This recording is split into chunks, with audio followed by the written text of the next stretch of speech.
ಮಾಜಿ ಸಿಎಂ ಶೆಟ್ಟರ್ ವಿರುದ್ಧ ಯತ್ನಾಳ್ ಅವರು ಗುಡುಗಿದ್ದಾರೆ. ಪವರ್ ಸಂದರ್ಶನದಲ್ಲಿ ಶಾಸಕ ಯತ್ನಾಳ್ ಪವರ್ಫುಲ್ ಮಾತುಗಳನ್ನಾಡಿದ್ದಾರೆ. ಶೆಟ್ಟರ್ ಅವರ ವಿರುದ್ಧ ಗುಡುಗಿದಾರ್ರಿ ಯತ್ನಾಳ್. ಏನು ಹೇಳಿದ್ದಾರೆ? ಶೆಟ್ಟರ್ ಘರ್ ವಾಪಸಿಯಿಂದ ಬಿಜೆಪಿಗೇನು ಲಾಭ ಇಲ್ಲ. ಅವರು ಕಾಂಗ್ರೆಸ್ಗೆ ಹೋಗಿದ್ರು ಮತ್ತೆ ಬಿಜೆಪಿಗೆ ಬಂದಿದ್ದಾರಲ್ಲ, ಏನೂ ಲಾಭ ಇಲ್ಲ ಅವರಿಂದ. ಮೊದಲು ಲಾಭ ಇಲ್ಲ, ಈಗಲೂ ಏನೂ ಲಾಭವೇ ಇಲ್ಲ. ಶಾಸಕ ಬಸನಗೌಡ ಪಾಟೀಲ್ ಯತ್ನಾಳ್ ಆಕ್ರೋಶವನ್ನ ವ್ಯಕ್ತಪಡಿಸಿದ್ದಾರೆ. ಮಾಜಿ ಸಿಎಂ ಜಗದೀಶ್ ಶೆಟ್ಟರ್ ವಿರುದ್ಧ ಅಸಮಾಧಾನವನ್ನ ಹೊರಹಾಕಿರೋದು. ಶೆಟ್ಟರ್ ಈಶ್ವರಪ್ಪ ಅವರಂತೆ ನನ್ನನ್ನು ಮುಗಿಸೋ ಪ್ರಯತ್ನ ಮಾಡ್ತಾ ಇದ್ದಾರೆ. ರಾಜಕೀಯವಾಗಿ ಮುಗಿಸೋಕೆ ಯತ್ನಿಸಿದ್ರು ಆಗ್ತಾ ಇಲ್ಲ.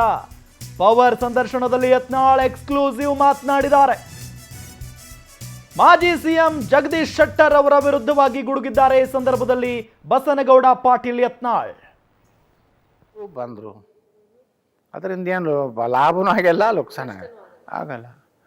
ಲಾಭ ಭಾಳ ದೊಡ್ಡ ಲಾಭ ಆಗಿದೆ ಅಂತ ವಿಜೇಂದ್ರ ಸ್ಟೇಟ್ಮೆಂಟ್ ಕೊಟ್ಟರು. ಅವ್ರಿಗೇನಾರು ಲಾಭ ಆಗಿರ್ಬೇಕು, ನಮ್ಮ ಪಕ್ಷಕ್ಕೇನು ದೊಡ್ಡ ಲಾಭ ಏನೂ ಆಗಿಲ್ಲ. ಅವ್ರು ಇದ್ದಾಗೆ ಲಾಭ ಆಗಿಲ್ಲ, ಇವ್ರು ಹೋದ್ಮ್ಯಾಗ ಏನು ಲಾಭ ಆಗ್ತೈತಿ, ಹೊಳ್ಳಿ ಬಂದ ಮ್ಯಾಗ ಅಂತೂ ಅದು ಲಾಭ ಆಗೋ ಪ್ರಶ್ನೆನೇ ಬರೋದು. ಇದ್ದಾಗನೇ ಅವ್ರನ್ನೇ ಮುಖ್ಯಮಂತ್ರಿ ಅಭ್ಯರ್ಥಿ ಮಾಡಿದ್ರು ನಮ್ಮ ಅನಂತಕುಮಾರ್ ಅವರು. ಜಗದೀಶ್ ಶೆಟ್ಟರ್ನ ನೋಡ್ರಿ, ಅವ್ರು ಹೋದರು ಬಂದರು, ಅದರಿಂದ ಏನು ಲಾಭನೂ ಆಗಿಲ್ಲ, ಲುಕ್ಸಾನ ಆಗಲ್ಲ. ಲಾಭ ಭಾಳ ದೊಡ್ಡ ಲಾಭ ಆಗಿದೆ ಅಂತ ವಿಜೇಂದ್ರ ಸ್ಟೇಟ್ಮೆಂಟ್ ಕೊಟ್ಟರು. ಅವ್ರಿಗೇನಾರು ಲಾಭ ಆಗಿರ್ಬೇಕು, ನಮ್ಮ ಪಕ್ಷಕ್ಕೇನು ದೊಡ್ಡ ಲಾಭ ಏನೂ ಆಗಿಲ್ಲ. ಅವ್ರು ಇದ್ದಾಗೆ ಲಾಭ ಆಗಿಲ್ಲ, ಇವ್ರು ಹೋದ್ಮ್ಯಾಗ ಏನು ಲಾಭ ಆಗ್ತೈತಿ, ಹೊಳ್ಳಿ ಬಂದ ಮ್ಯಾಗ ಅಂತೂ ಅದು ಲಾಭ ಆಗೋ ಪ್ರಶ್ನೆನೇ ಬರೋದು. ಇದ್ದಾಗನೇ ಅವ್ರನ್ನೇ ಮುಖ್ಯಮಂತ್ರಿ ಅಭ್ಯರ್ಥಿ ಮಾಡಿದ್ರು ನಮ್ಮ ಅನಂತಕುಮಾರ್ ಅವರು. ಜಗದೀಶ್ ಶೆಟ್ಟರ್ನ ನೋಡ್ರಿ, ಅವ್ರು ಹೋದರು ಬಂದರು, ಅದರಿಂದ ಏನು ಲಾಭನೂ ಆಗಿಲ್ಲ, ಲುಕ್ಸಾನ ಆಗಲ್ಲ.